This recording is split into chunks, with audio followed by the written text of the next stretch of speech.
Hello, hello. How are you doing? Welcome to the Upsiders, Time Traveler's Guide to the Present. Today, right now, Yes. taking a look at all these different issues, different problems that so many of us have been talking about. But we focus here on the solutions that are in Mm. practice right here, right now, to make We you are maybe the feel better about the future. we're the synagogue of solutions here on the Ooh, upside, my friend. praise be. Yes. Praise be to Shalom. Los. Shalom, or as we're recording this, Ramadan Mubarak to all my Muslim brothers and sisters. We Mm, just started Ramadan. Well, very not nice. we, because I'm not practicing Yeah. Muslim. Um, but yeah, have friends. Yeah, go ahead. But anyway, that's not what we're talking about today. It's Bertram. You kept me in the Yes. dark. What are we talking about today? Oh, my good friend. We are talking about micro businesses. Oh, It spun off from last week's episode. If you recall, it was outstanding. Los wanted to talk about it. Cul-de-sac, a place in, I want to say it was Tempe, Arizona, that's right. with a bunch of like-minded car-free living, a neighborhood where they offer you car-free transportation and just a return to the neighborhood, if you will. And one of the things that we talked about was that there were some micro retail places in cul-de-sac, and it just kind of got me down a rabbit hole, and I wanted to learn more, Los, about micro entrepreneurship, micro retailers, and micro businesses. So I may ask, what makes them micro? This is uh, Dave Griswold. What is a micro business? Micro businesses are also referred to as a micro enterprise, is a term generally used to describe a business operating with fewer than 10 people. One of the things that in my research I looked at was we have to be careful when we throw everything under the small business umbrella. Small business gets brought up a lot. So, what is the difference between a small business and a micro business? It is specifically, micro businesses differ from small businesses in size and scope. Micro businesses are smaller, tend to focus on a specific niche, while small businesses may offer a range of products and services. The size of a business can affect the eligibility for loans and other types of financing. The Small Business Administration defines small business by revenue, ranging from 1 million to 40 million plus, and by number of employees from 100 to 1,500 plus. Meanwhile, the Office of Advocacy of the Small Business Administration states that micro business employers are firms with 1 to 9 employees. Los, do you have an idea of what sort of micro business examples there could be? Micro business examples? Yeah, what would be an example of a Like micro business? like So a if I modern, like a influencer, like social media content creator. Oh, yeah, Yeah. sure, absolutely. Okay, so that's a good idea. Some of the following can be considered micro businesses: freelancers, Mhm, independent contractors, mhm. startup businesses, e commerce businesses, street vendors, and small local independent retailers. A lot of time, micro businesses are run by entrepreneurs or micropreneurs, which I also learned. Micropreneurs, huh? Yes. Specifically, one of the things that I think I really enjoyed here, Los, was that when when we talk about small business, I mean, we talk a lot about the American dream, right? The American dream is something that both liberals and conservatives seem to agree on, about this idea that you could start a small business and you can take it to end up being Walmart, right? Yeah. I push back on that because I don't think an economy where everyone strives to be Walmart is a successful one. I think that there's nothing wrong with being the little guy and being successful being the little guy. And so one possible distinction is that micropreneurs are not necessarily focused on rapid growth and expansion. They may focus instead on meeting client needs and delivering a service without a huge investment in operations, employees, or property. Entrepreneurs tend to look towards establishing a larger footprint and typically secure financing and hire people to help them grow. So, a micropreneur, in Indianapolis, there's a lot of micropreneurs. I know a t-shirt company that I've worked with in the past, and the guy Mhm. who owns it says, I'm just trying, I'm not trying to scale this up to be Target and sell a bunch of shirts. I'm just, I'm doing this because it's a passion. I want to be left alone. There's also a Circle's Ice Cream in this city who, it's just one guy, West Du Bois. He He's puts the only guy in the ice cream shop?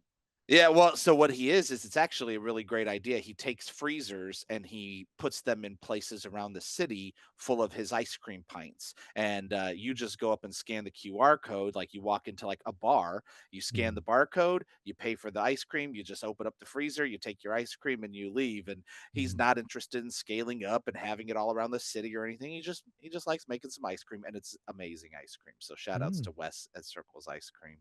And he's in like, I don't know, 9 locations probably. So that would be a micropreneur, not trying to necessarily scale it up, just a hobby, something that, puts a little money in your tank. So it sounds to me that micro businesses are actually what people think when they think of small businesses, like the Yeah. classical belief, because a lot of small businesses are like small, sort of, they're like, yeah, they're just like 20, 50 people. Yeah. Yeah, like an Well, and this, office yeah. that you may Well, open and maintain, or a small bank or something like that. because in your head, would you consider a car dealership a small business? Yeah, No, right? yeah. Because It's not like yeah, it's not yeah, like so a a big smart business. dealership. Yeah, But on the other hand, there's these small, I think of, you and I love the Bronx. And when I went to the Bronx, I told you how much I enjoyed it. And what I really appreciate about New York is how there's all these very small storefronts yeah, and they're just bundled up together. And that makes it very walkable. But there's also, there's less chance of a food desert in some of these neighborhoods because they're so tightly packed together, and there's not a lot of space, yeah, and here in a lot of cities, yeah, we just, we have a lot of liberal space in terms of just, you go into a grocery store over here, even if it's Whole Foods or Kroger, and you're like, why is there all this open space for people to wander around? And yeah. maybe we don't need that much. We all appreciate it because all these, A lot all of these sprawl. yeah, all these ladies and kids are just walking past with all, trying to move out Yeah, of my way. And it's like, man, you don't need 5 shopping carts per aisle to just be yeah. that wide. And so I think I really appreciate that about just some smaller storefronts that offer small things, Lowe's. Beautiful. Yes. Um, Now, to go back to why do I care, Lowe's, and, Mhm. and why should our listeners be interested in micro businesses? Lowe's, who is your favorite Revolutionary War hero?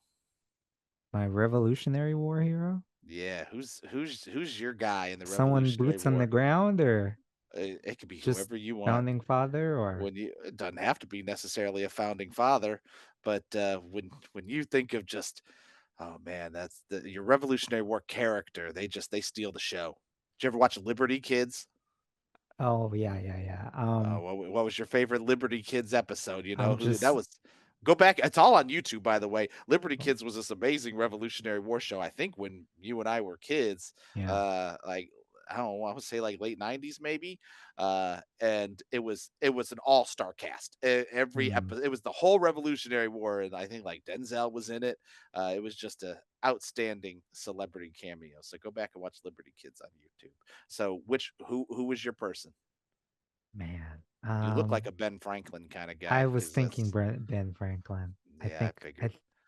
Benny may be my favorite. I mean, I hesitate with Benny because he got a little older, you know, Constitution, he was hardly alive when he was just sitting there. He was But the old man. he was the old man. Yeah. You know, I love the old man. It's Ben Franklin. Mm.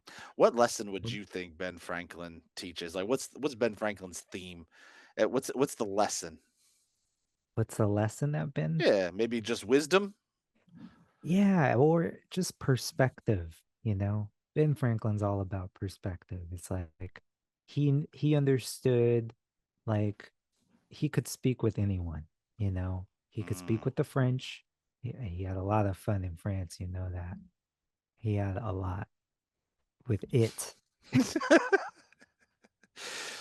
have it, go read the autobiography of Ben Franklin if you want to talk about it, Yeah, people. but yeah, he just loved perspective, and he was quite pragmatic for such a revolutionary that he was. So that's what I yeah. I Mm.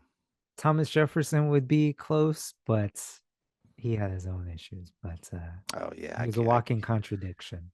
yeah. Aren't we all? What about yours? Man, he was a real heroic guy, that a walking contradiction, and I think he whipped a man to death, or Oh near to no. death. So But it's not John Adams. no, it's definitely not John Adams. In fact, this gentleman had to change his name because he whipped a man almost to death, and his family came looking for him. Mr. John Paul Jones.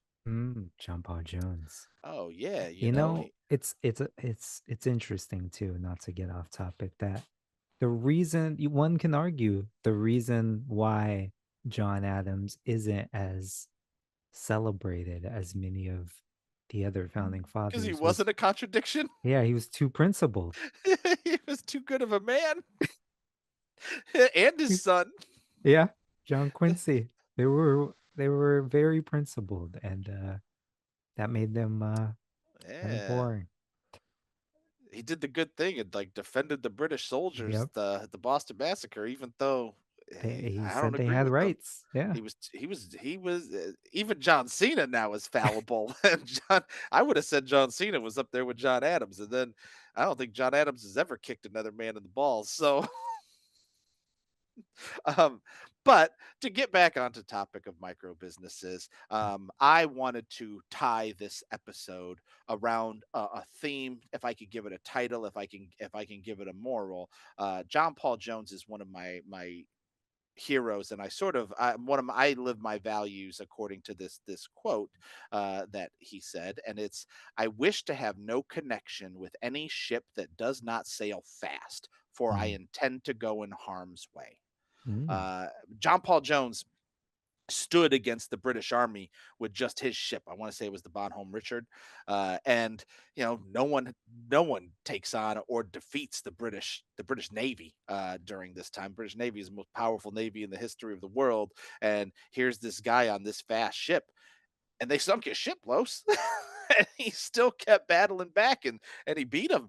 And I think one thing that I value in any discipline is that big ships go far, they go strong, they Mm. can take a lot of people, but small ships can go fast, and they can get a lot farther a lot faster.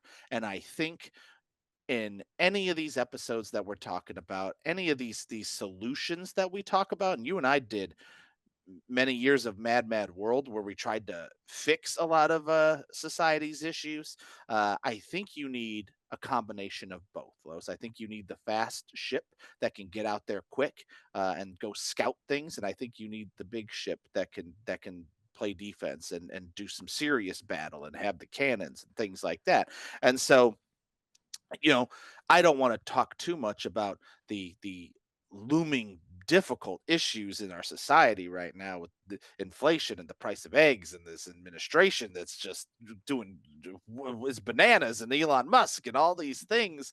And we're not going to try and solve all of our problems today, but whatever it is, I think we can agree that we need to have some sort of fast moving ship that's going to get out there and see what's going on. And for me, I think that's small businesses and micro businesses, right? One of the things that we talk about in the links to the show notes is that small businesses are where a lot of innovation can happen. And you and Mm. I talked so much. We did robot jobs, and we did AI and education and all these great, powerful things.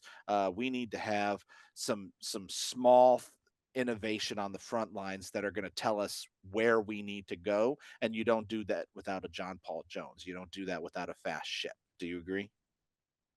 I agree. I mean, I've worked in tech for a while, and I could tell you that whatever maybe you love like Gmail or some feature in Google Calendar, But Yeah. once upon a time, that was a startup's entire business that Google ultimately bought out and incorporated that into, like I said, Gmail or Google Calendar. Just like a little feature that you may like used to be an Hmm. entire product from a startup of like 7 people. And yeah, and so they innovated something, a bigger fish liked it. And so it ate the little fish, giving it a few bucks along the way. But Mm. that just goes to show you, though, without those little fish, Google can't be what it is. And yeah, so yeah, I agree. Innovation. Yeah, and to build upon that, I have in the show notes some data from the Small Business and Entrepreneurship Council. Mhm, Small businesses represent about 96% of employer firms in high patenting manufacturing industries, a mhm, percentage that remained constant from 2007 to 2012. However, during that same period, small businesses' share of employment, payroll, and receipts increased. This increase was particularly notable in firms that manufactured computers and peripheral equipment, communications equipment, or semiconductors and other electronic components. In addition, a 2008 study found that small firms are much more likely to develop emerging technologies than are large firms. This is perhaps intuitively reasonable given theories on small firms affecting technological change, but the quantitative data here supports this assertion. Specifically, although small firms account for only 8% of patents granted, they account for 24% of the patents in the top 100 emerging clusters. So I find that very interesting. And in these great emerging clusters, the future is not being driven by these large corporations, right? They're yeah. branching it out and building it out, and these small micro businesses and small businesses seem to be doing a lot of the work on the frontier And why do you think that is that big businesses are slower to innovate? because they have to play conservative because there's a lot of money at stake. I would say is in order for a business to become large, they have to put these slow moving structures in place. They have to put protocols, they have to put standards, right? There has to be a system to retain employees, to handbooks and things of that nature, right? Is I imagine, you don't see Target on the frontier of retail, right? You don't see Target ever doing any innovation because they just take what already is innovated and they build it out.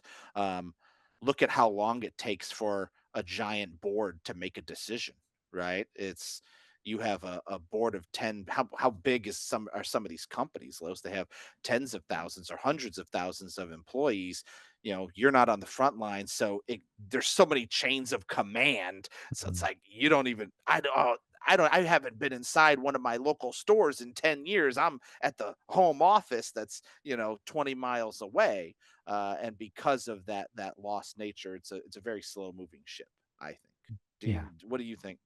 I tend to agree. I think we need to remember that when we're talking about corporations, the sole purpose, and it's very controversial, but the sole purpose is to maximize the profit of their shareholders. And a lot of times, stability does that more so than Yeah. risk and some of these wide reaching efforts to innovate that startups or smaller micro businesses could do much easier because they just have so much more momentum. Man, excellently said. Um I just, I think that entrepreneurship is something that currently in our society, uh, pushing people to develop an entrepreneurial mindset could solve some potential problems here, Los. And it's to the point where I think if all our neighborhoods can develop more micro businesses and small businesses and make more entrepreneurs, I think our neighborhoods, similar to cul-de-sac, would see a lot of growth and see a lot of happier people, I think. Yeah. Just being able to go out there, it gives you a lot of control. It gives you a lot of power, feeling like you have a say in how your business is run. And you and I have both worked in organizations where you see some very unhappy people where they don't care if the company turns a profit because they're just being paid hourly. And there's a lot of safety and there's a lot of comfort in working those jobs where you're not, you're getting paid an hourly wage, but it Mhm. does cause some issues down the line because then you're not growing as a person. Yeah. And I think a lot of I've always thought of like when we talk about the American dream and so many people feeling how feeling like sorry that that's becoming more and more out of reach. Yeah. And I think it's because, and I don't like to be you know reactionary or think that the past was better than now or anything like that, but one sort of spirit that we used to have was one of being industrious, right? There Mm. was a time where really your only choice was to start your own business because you lived in an area where maybe it was, just a few thousand people. And the whole idea of what capitalism was supposed to be was you have something to offer that someone else wants. And Yeah. what you could do in exchange is your services for their money. And then, it's like this chain, right? Of that person has something else that someone wants or more people want. And so you produce it, and that's what gets gears turning in society and stuff like that. Yeah. But what it came down to was okay, someone had what other people wanted, and then they wanted to give more to more people. And so they just like sort of consolidated into what we now know as these sort of multinational corporations. Mm. Before there And were only like a few of those on the planet, most of them called, whether it was the um, Dutch East Indian Company or yeah. The British East India Company. Those were the first like corporations who were just mega large, but like no one thought they could do that. That was just those few parties. And then everyone else had these small shops, whether you were a cobbler or a baker or a blacksmith or something like that. But now, not to Mm. say those exist, but they have so much less weight on society than they used to because now you have the Walmarts, the Targets, the Best Buys, the Apples, Yeah. everyone. And what's Yeah. nice is I don't want to just be too one-sided. So to look at the other side, it is nice to have, hey, this thing kept getting bigger and there started to be more demand, and so they wanted to build out this business. But then also it becomes nice because then there's a lot of jobs for people in that community to do to keep themselves busy. Um, and then they all get health care, right? And they get more consistency and growth. Now there's booming businesses. um, the issue then becomes when that thing becomes a pillar in the community and then something happens and the market changes, Yeah. right? And that's not very capitalistic, right? When there's Yeah. there's this market changes, now this place is like, well, it's no longer valuable, but because it has so many jobs and it's tied to health benefits, they need a bailout. And instead, you know it becomes a husk of its former self, and now it's just hanging around soaking up money. And there has to be a point where we shut it down. Does that make sense? Where it's like this thing has outlived its usefulness, and I'm curious of what you are a Friedman economist, and if you want to talk about Milton Friedman and what does he say about micro businesses or entrepreneurship or small businesses? How does that support his economic model? I see it. Well, first I wanna preface that because I understand and have largely adopted the principles that is classic economics and the Austrian school, Chicago Okay. school, all of that Those doesn't Friedman. doesn't mean that I am just this money bags, you know, heartless enterprise person. But I do understand. No, Maybe Los has a map behind him because he thinks about what country he wants to buy next. is it Greenland? No. Yeah. Oh, Hey, no, hey, I'm not going hey. there. I'm not going there. But the the fact of the matter is enterprise, right? Free enterprise is a principle that is largely encouraged in classical economics or monetarism, like Milton Friedman um, like to sort of preach there, and that's it's just about the markets, right? In that the government shouldn't have much intervention there to promote this free activity of exchange of goods and services.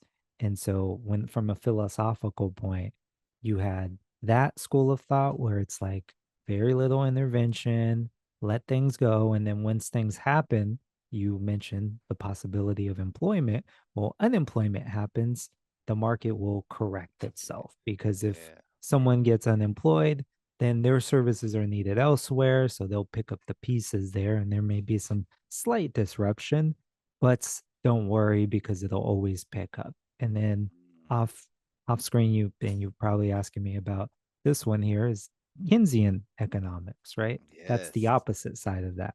That means that unemployment is essentially inevitable, right? It's going to happen by one way or another. Maybe a corporation gets greedy, or maybe they feel like they need to cut costs. So ultimately, they'll decide to cut employees to manage and maintain their profits. And what happens when we reach a point where there's large scale unemployment?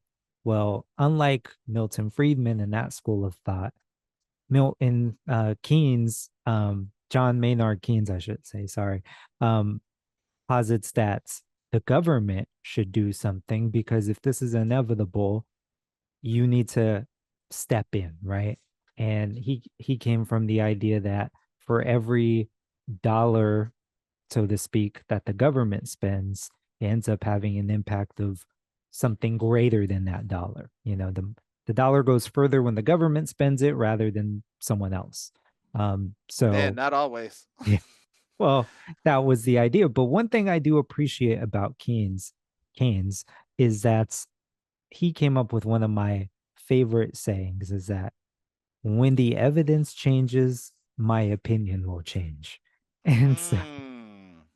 and so that well, he said that a little later in his life when they asked him about, well, what if what you posit doesn't work, right? And then yeah, he uttered that.